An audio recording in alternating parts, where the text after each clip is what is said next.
Hello friends and dear students.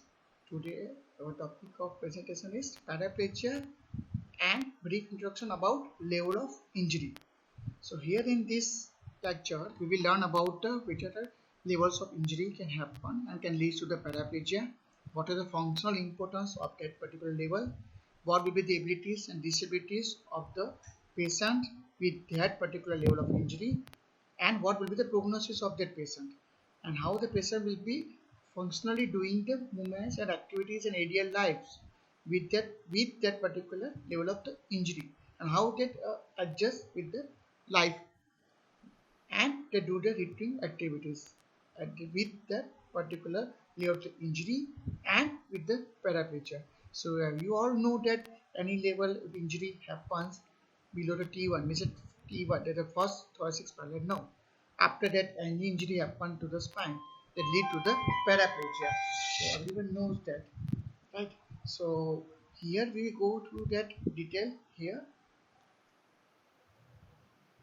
And then you also know that there is a most common is a traumatic injury, okay, that leads to this paraplegia. Then the half the body below the nipple line, there will be the paralysis in the this spinal cord injury patient, right? So I will go through the first levels. So you must know about the levels. So you already know that levels, okay. So you know that if there is a region with upper cervical, if the spinal segment is C2 and vertebral level is C, and that vertebral level will be also the C2, the same level. So if there are any impairments in that level, that the level of the impairment it is equal to the vertebral level in the upper cervical spine. When there is an injury in the lower cervical spine, okay, and the vertebral level is C5, okay, and spinal segment will be C6. It is one vertebra above, okay, or you can call this the opposite, one vertebra below, okay. If it is a level of injury is the upper thoracic spine, if the vertebral level is T5, okay, then where the spinal segmental level will be T5. There is a two level above. Right. If any injury in the lower thoracic spine, okay, the vertebral level is T7, okay, the spinal segment will be T10. It is a three level above, okay. And if it is a region is lumbar, the vertebral segment of the injury is T10 to T11, the spinal segment level will be L1 to L5, with T to 5 above. If it is a sacral or coccygeal level of injury, it's between T12 to L1, then the spinal segment will be S1 to S5, okay, and coccygeal 1, okay, the 6 to 10 level above, okay. You can also see that the other way. If I tell you, then it is spinal cord level, it is upper cervical spine, it is the same level in the vertebral level, and the spinal segment level will be the same level. The injury impairment will start from the cell level beyond. In the lower cervical spine, please add 1 for the segmental impairment. Fine. If the upper thoracic spine, we can make it easy. It's a +2, T1 to T6. If any injury between this level, you please add +2 for segmental impairment in the spinal cord. The lower thoracic spine, please add +3. Okay, T12 lower lumbar, L1 sacral cord. Okay, fine. So I told you about that. The detail of that also. Your lower thoracic spine also know T7 it records for T10, T11 to L1, it is L1 to L5. Okay, now we go to the impairment level of injuries. Right? So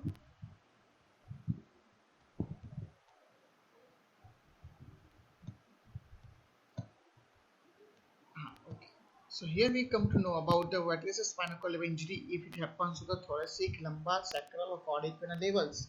Okay, so what will be the ability, disability of the patient at that level of the injury? Okay, so you know that here first is the paraplegia. You know that what is paraplegia? Paraplegia, it is any level of injury below the T1 for spinal thoracic spinal nerve. Below that it is called a paraplegia. Above that it is called quadriplegia. Since the level of injury occurs below the first nerve, and degree of the patient paralysis can be vary from impairment of leg movement. Some patients may have the total disability in the legs. Some patients will have the some impairment in the leg, but the movement will be still possible. And it may be the complete paralysis also. It also includes the abdominal and this start of the parapressure happens from the nipple line to the lower legs. Okay, but the parapressure patient advantage is that they are able to use their upper arms and the hands normally because the upper extremity portion is totally normal. Okay, so we must know about the segmental spinal level. Okay, we already know the level of the lesion and the segmental spinal cord level. So you must know now about what is the role of what is the function of that particular segmental spinal cord. If there is a T1 to T6, okay, segmental spinal cord level, so what it supplies? What is the function of that? It supplies to intercostal and trunk about the waist level, right? If it's a T7 to L1 level, it supplies abdominal muscles. It's responsible for the abdominal control. If it is a level is L1, L2, L3, L4 segmental spinal cord level, it is responsible for thigh flexion movement. If it is L2, L3, L4, it is a thigh adduction movement. It is a L4, L5, S1. It is a thigh adduction movement because of abductor muscles L4, L5, S1. So you gluteus, this abductor muscle responsible for this segmental spinal cord level. If its level is L5, S1, S2, then the actions of the leg, that is the back of the buttocks, that is called as a buttocks level, that is the back of the hip, that is a gluteus maximus muscle. So L2, L3, L4 level, actions of the leg at the knee, that is the quadriceps muscles is responsible. If the level is L4, L5, S1, S2, then the posterior thigh muscles, that is the flexors of the knee, there is a hamstring is responsible. Is it the function of this segment level? The segment level is L4, L5, S1. Then the function movement is a dorsiflexion of the foot, the tibial anterior muscle. The same muscles is also responsible for the actions of the toes. The level is L5, S1, S2 segmental spinal cord level. Then the function will be the plantar flexion of the foot and flexion of the toes. So through this chart, you come to know about the if any level of the injury, the spinal segmental level, not the vertebral level, right? It is spinal segmental level. If it is a T1 or T6, according to that, you must know that the patient will have the impairment of these muscles and below that muscles. Right? The patient impairment will start from this area.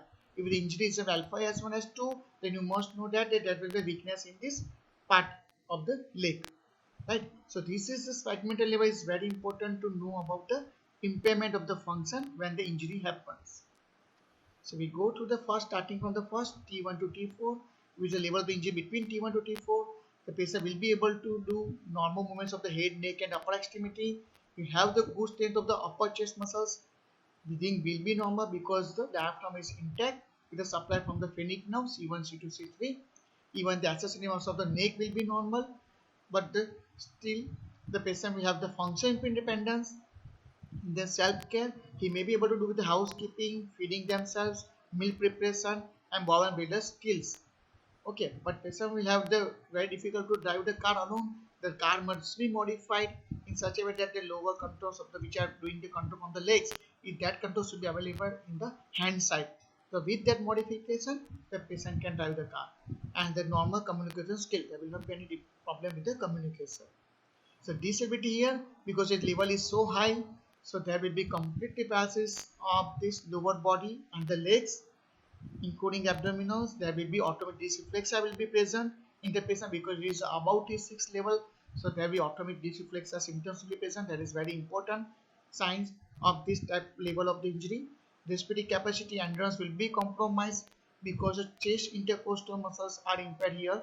So patient able to have the normal breathing, but the extra effort or on the strenuous activity, they will be feel fatigue and the endurance level will be low because of the impairment in the lower intercostal muscles. So now we know about the what is a autonomic dysreflexia. Autonomic dysreflexia, it is a hyperreflex. It is a pathological autonomic reflex that typically occurs in the lesion about T6 level. Because about the sympathetic outflow, if there is a lesion, then the patient will have the autonomic dysreflexia symptoms. It is an acute onset of the autonomic activity from the any noxious stimuli.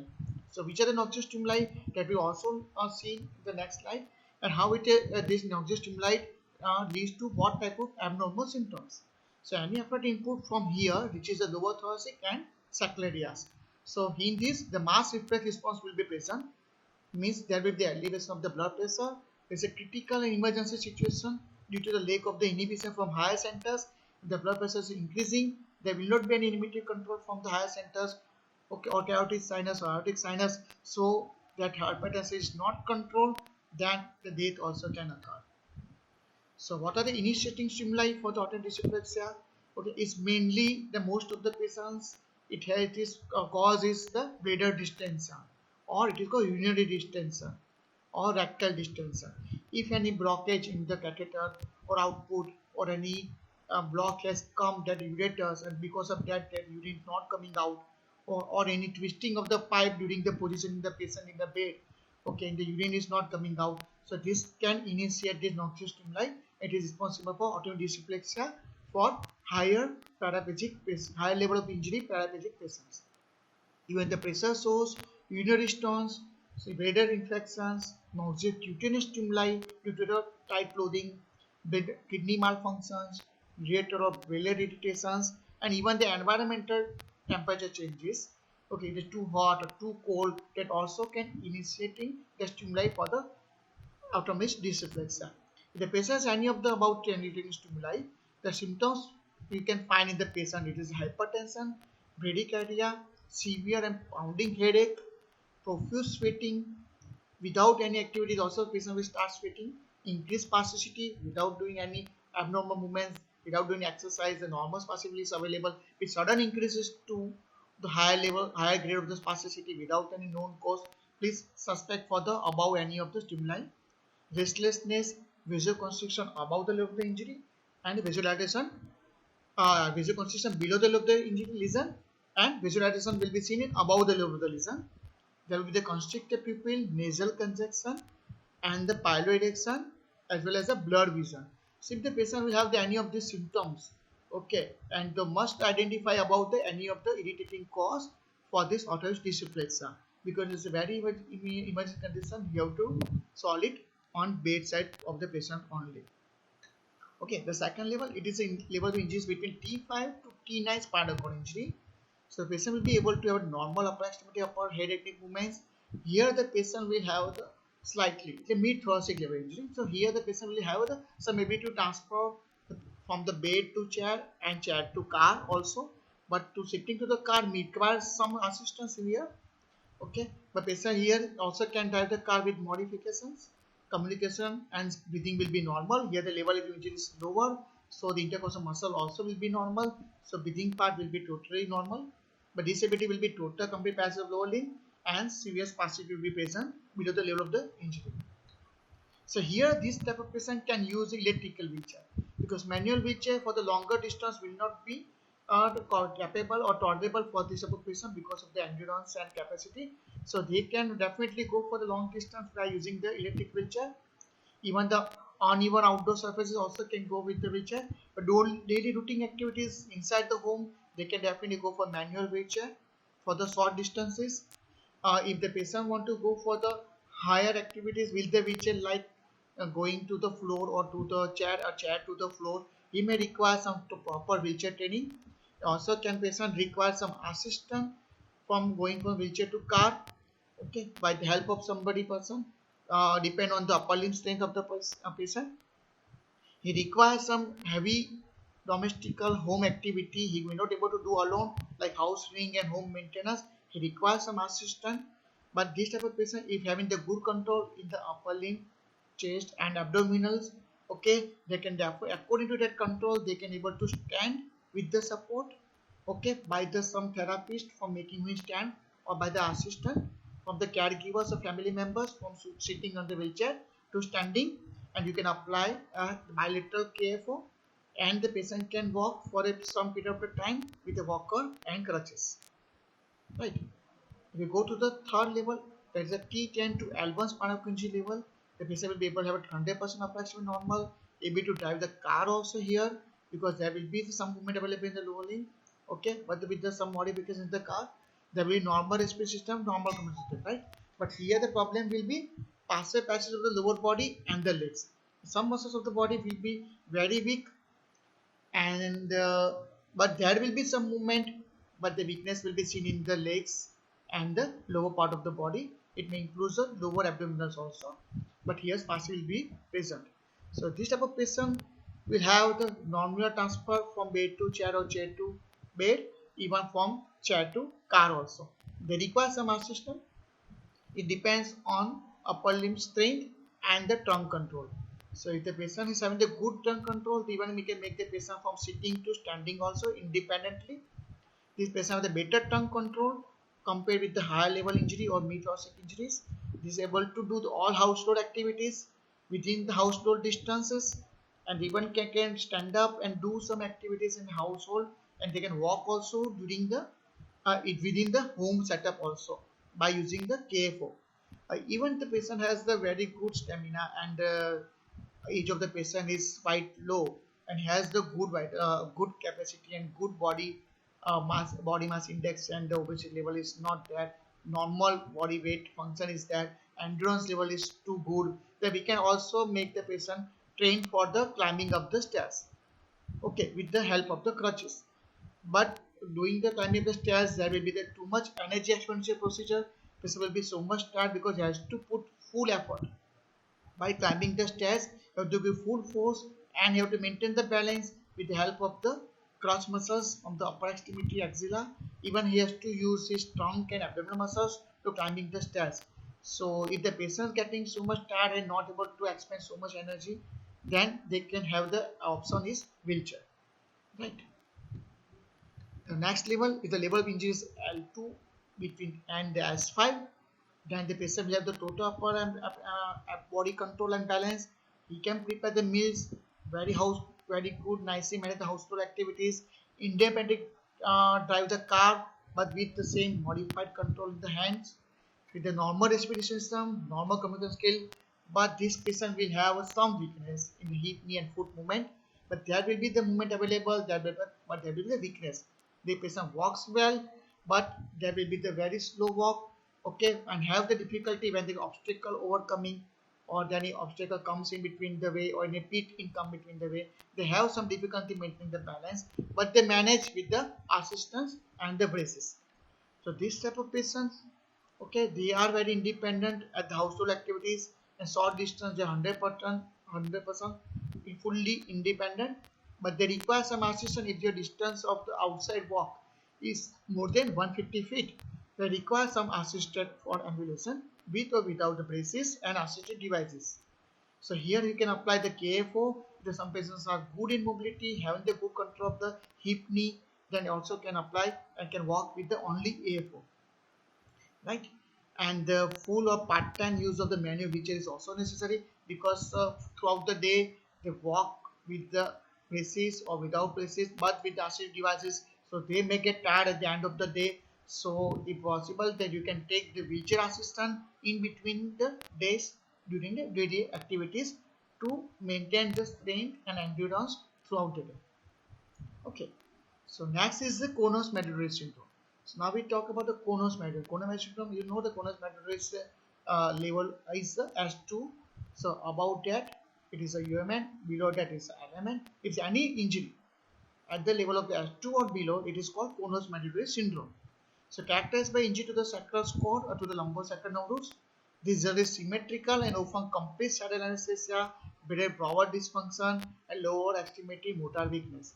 These are the main symptoms of this Connors Medullary syndrome. The functional prognosis of these chronic patients will be the mobility and activity of radial will be very good. Better dysfunction will be less compared to other conditions, but neurological recovery is limited. When the patient have this type of Connors syndrome, patient have the good recovery, but that is whatever recovery is available, that is the maximum. We cannot expect for the more recovery in future upcoming days. The last one is the cauda equina syndrome. Okay, you know that the spinal cord tapers and ends at the level of the vertebral body L1. Okay, and below that level there will be the horse tail type of nerves coming out. That is called cauda equina. If the level of injury is a cauda equina, this will be mostly, it is an incomplete type of injury, and here it is, we can call it as an element type of lesion, because but it is a peripheral nerves are so long and they are supplying the distal part of the legs. So because of the level of the injury and part supplied by that particular peripheral nerve, it is so distance is so long, so the recovery will be very prolonged, and patient will take the very much months or years to get the full recovery, because level of injury is at the level of the below the L1 level, and the affected part will be at the toes, ankle, knee, and hip muscles. So that because the distance between these muscles and the level of the supply is so long, so as per the criteria of the lower limb, it happens a regeneration right for now, but the distance is so long, so it may take them months or years to recover. Okay, in this case, it's not a purely spinal cord type of injury; it is an element type of injury. Here, recovery occurs in the roots of the as per the periferral injury. It is the symptoms will be saddle anesthesia, braided power dysfunction, variable motor weakness of the lower extremity. Some muscle will be working normally, some muscle will have the weakness, some muscle will be very weak. So this symptom is often incomplete. I told you it is symmetrical than the conus injury. Okay, I told you it takes a very months or years for the regenerate, because here the regeneration is not like a spinal cord exams. Okay, functional progress mobility, self-care wise is very good, although there will be some problem with the body and liver incontinence. Okay, so thank you very much all of you. This is all about the level of the impairments. You must know first about the what is the vertebral level, what is corresponding segmental level of the spinal cord. According to that you can decide the impairments, you can think of the impairments, and then please assess the patient properly. Okay, what are the distal level of the motor innervation and what is the distal level of the sensory innervations available in the patient, because in spinal cord injury you cannot have the exact picture what the vertebral level or segmental level says. It may be different from patient to patient, right? So you have to take the full assessment, and according to that you can make your rehabilitation plan. For that you must know about the what be the future prognosis. So that's this lecture is made to especially for that purpose. Okay, if the level of injuries between T1 to T4 or T5 to T7 or T10, or it is a lower injuries between the alpha S2 and it is still lower the quad equina or the conus medullaris, so what will the functional outcome of the patient will be in future. So according to that you can explain the patient and teach them. So you have to teach the patient that will be the maximum functional outcome, but with your attempts and your proper care you can reach to the maximum level of the recovery. So thank you very much all students and listeners. Thank you.